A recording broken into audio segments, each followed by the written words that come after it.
Exopolysaccharides in different manners, that is based on the atmosphere it releases in different. The main difference between the capsule and the slime layer is it is highly defined.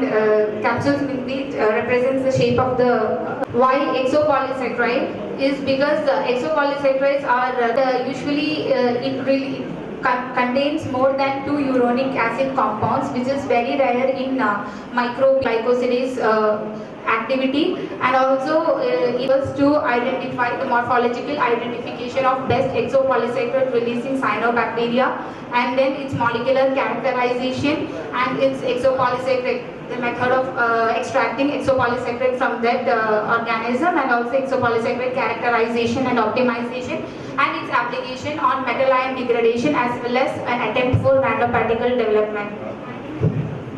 So the way that it powers is, first of all, we made a screening on the germplasm DMPP culture on that was the marine organisms, and that's why we maintained the culture in the MN plus medium. Then we gone for molecular characterization, that is DNA extraction PCR, as well as phylogeny and restriction site analysis to identify the species. Then this was the extraction, EPS extraction procedures, that is media separation, solvent addition, as the EPS precipitation and lyophilization at last. Here media, from the media only we get the exopolysaccharides. Optimization, that is EPS.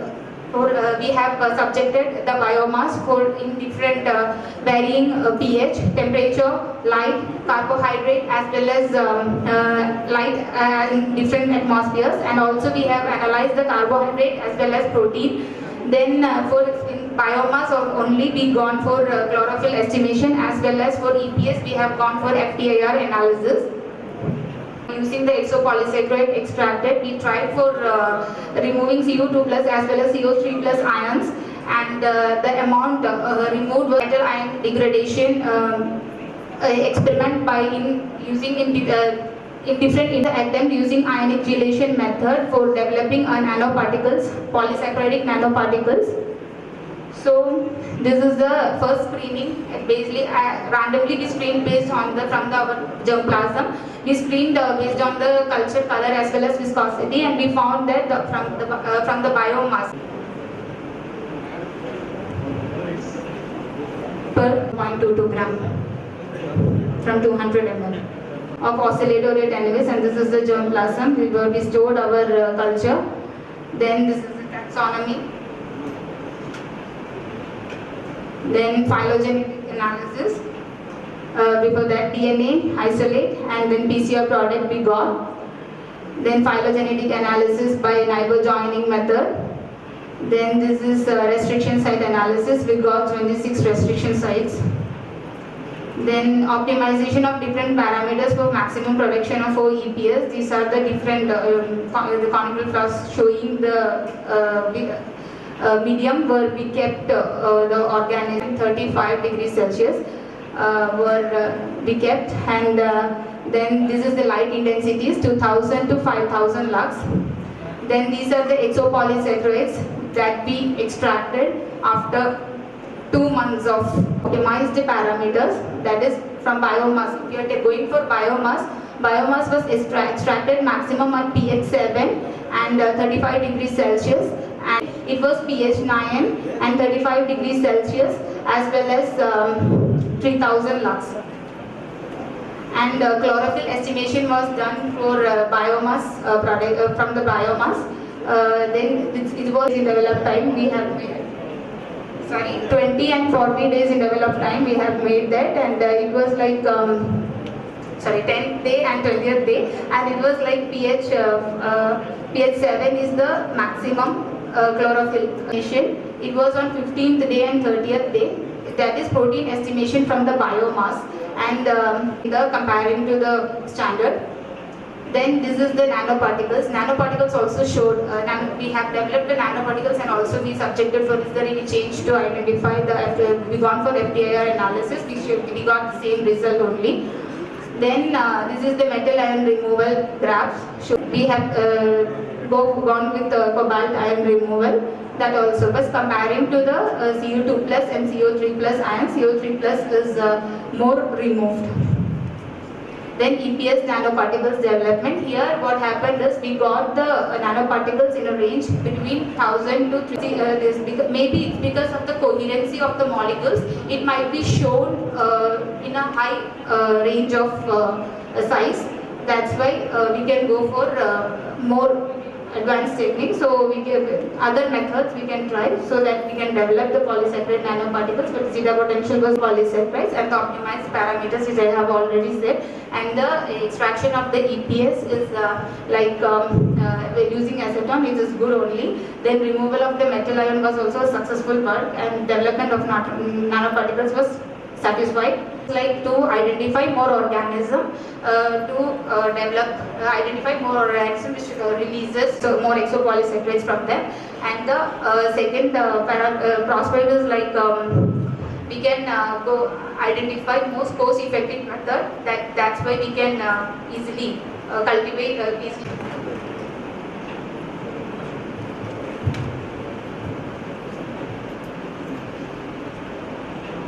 I would like to ask you to check your identification of the organism, because the Seegeitler of Descateri, Oscillatoria has no shape.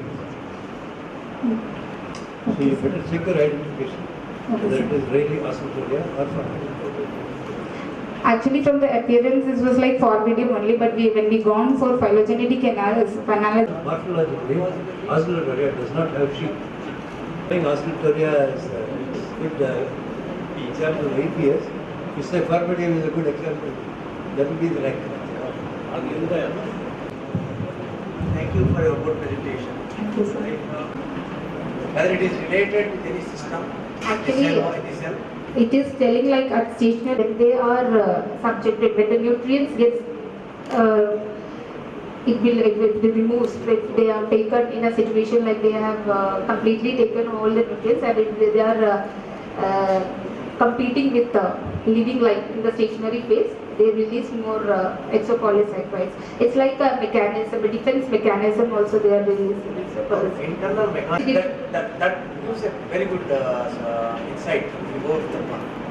So, mechanism of release of exopolysaccharides. And how it is related. Sure, sir, I will go for it. It's stress related. If you take and give an electrical shock, it produces a lot of heat. Any stress like to produce heat.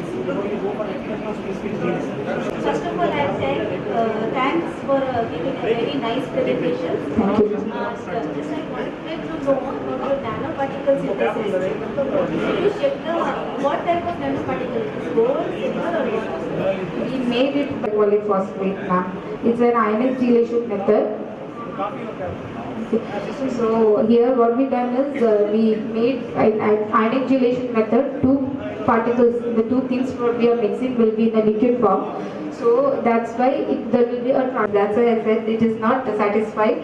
But then I just talked with the technologists, so they said that zeta potential is good. So if we have developed other methods or if you try with another chemicals, you can go for the. Sometimes these nanoparticles itself have coherency. So Because of that, only they will be having HFO bindings. Yeah. And that can be used in pharmaceutical and all like drug deliveries and all like that. That applications are actually nanoparticles are having broad applications in drug deliveries. It's almost equal to small pieces, I would say, because we have touched a lot of areas. One thing, we could have touched at least one area. But I have to ask the first one, Professor Anand has asked rightly. The second question is this: you said 0.22 grams, and there's an answer for a social question. It is for 200 ml. It means 1 gram per liter you are getting, almost. Have you tried to improve the EPS production through some other means? I'm coming. These are not practice. No, I'm coming to that. These practice are to be studied. I'm coming to that because you have tried different coherence with all the slides. You could not able to come, you cannot come to kind of any conclusion if you link all these things, because carbohydrates you get a different pH, different temperature and different flux, and protein different temperature, different flux, different pH. just to comparing the biomass as well as the particles. Then now also we are identifying other organisms from our germplasm to which produce more than this thing. This is a small term of work. We have to conclude that will be done.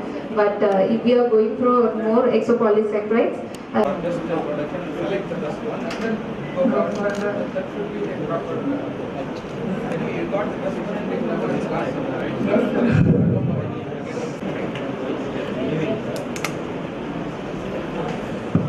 When you go back and see, all your things, the lowest temperature has high value, highest temperature has high value, in between it is. it came like that. It cannot come for all the parameters. I can understand because other places there is a trend. Let's check. It is stable. So volume is a very important thing. We must work with the ecological, ecophysiological experiments. Thank you very much. Thank you everyone. Species of Gracilaria. I've collected Gracilaria and such as anatomical and morphological work have been carried out, and RFID analysis was done. Morphological characters such as height of the plant, lengthened characters such as number of cortical layers, number of medullary layers, size of the cortical cells and dimensions of the medullary cells have been recorded. Cystocope details have also been recorded. DNA extraction was done using 6% STS method, and the amplified product were the extracted DNA upon UPGMA clustering. These photos shows the two individuals of Gracilaria folifera. This shows the another two individuals of Gracilaria folifera. This shows Gracilaria prolifera and Galaxura collected from Malabar region. The Gracilaria. This table shows the morphological and anatomical readings that were recorded. There is not much difference in the anatomical characters, but morphologically there is much difference in the height of the thallus and length and width of. This shows the RFID profile of the amplified product using 3 primers. The scoring were done using has been analyzed using ITC software. This shows the phylogenetic relationship among the 4 individuals of Gracilaria folifera, and GF1 and GF2 are closely related, and GF4 is separated out from GF1 and GF2. This may be because GF3 would be the different species of Gracilaria, or might be a different genus, and STNP Vaishnava College.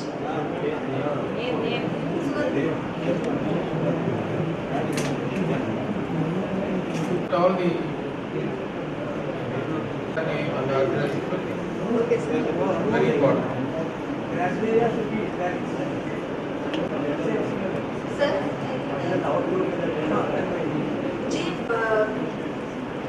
used a load of book.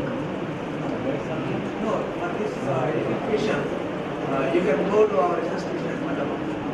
People are there. Right now, you is Sir, there. I've already Krishnamurthy sir has cited. And it's okay. Good, sir, good. Thank you, sir. My name is Veeresh Kumar. I am from Department of Biotechnology, Pondicherry University, Puducherry. Today, in this session, I would like to present apoptotic potential of sigmasterol and Single author paper. seaweeds are more commonly known as most biological active resources, and they possess wealth of bioactive compounds, numerous bioactive compounds. And for example, compounds isolated from marine macroalgae have demonstrated so many biological activities, including cytotoxic potential and antioxidant potential, and so on. And cytotoxic acids are widely used by the pharmaceutical industry to screen anti-characterization of bioactive compounds from the Padina gymnosphera. And come to the second objective, in vitro cytotoxic potential. FI4 is the adenocarcinoma lung. Subject to apoptotic potential of isolated compounds by AOEB staining of isolated compounds to find out the DNA distribution and molecular mechanism. And the seaweed collection in the this slide will show you the seaweed collection processing. The location is from Galpan Manar region and southeast coast of India.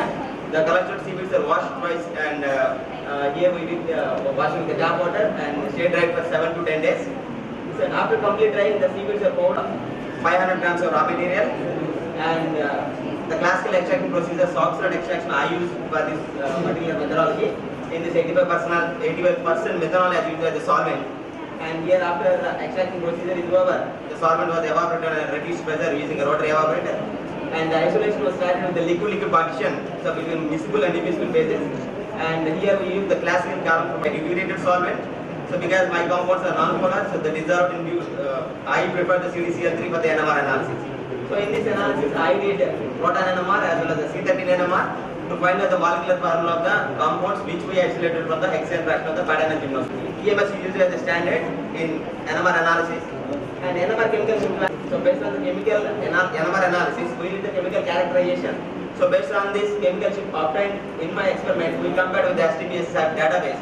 So the first compound which is showing the chemical chip identical to the stigmasterol, so we confirmed it as a stigmasterol. So based on the already published data.